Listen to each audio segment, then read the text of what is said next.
Ассалаумағалейкум достар, бүгін сіздермен мен Еламан Асма. Бүгін біз свекладан салат жасайтын боламыз. Мен каналыма тіркеліп, лайк басып, қоңырау басуды ұмытпаңыздар. Ол үшін бізге свекла, жұмыртқа, морковь және картошка қажет. Оларды кубиктап кесеміз.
Енді ыдысымызға туралған свекламызды саламыз.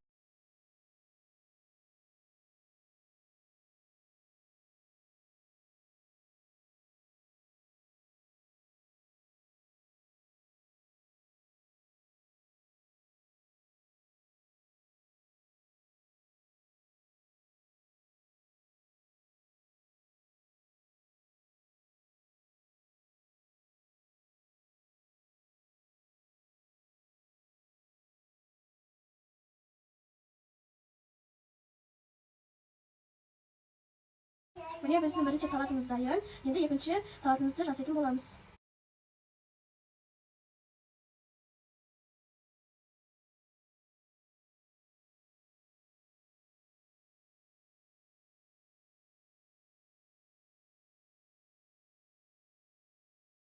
Üstüne кішкене тұз себеміз.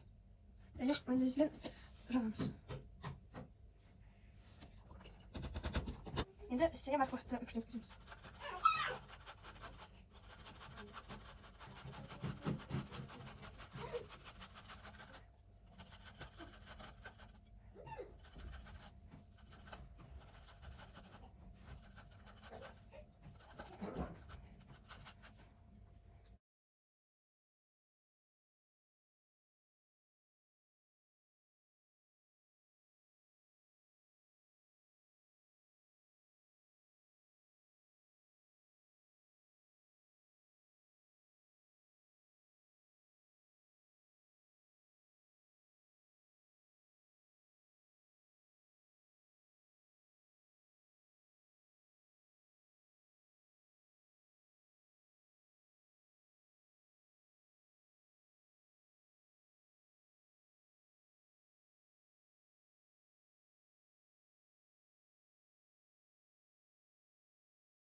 Свекланы үкіштен өткіздік. Енді оның үстіне майонез жағамыз және жұмыртқаның сарысын себеміз. Міне мен алғашқы 2 салатым дайын болды. Сіздер де істеп көріңіздер. Сіздерге ас болсын, бізге де ас болсын.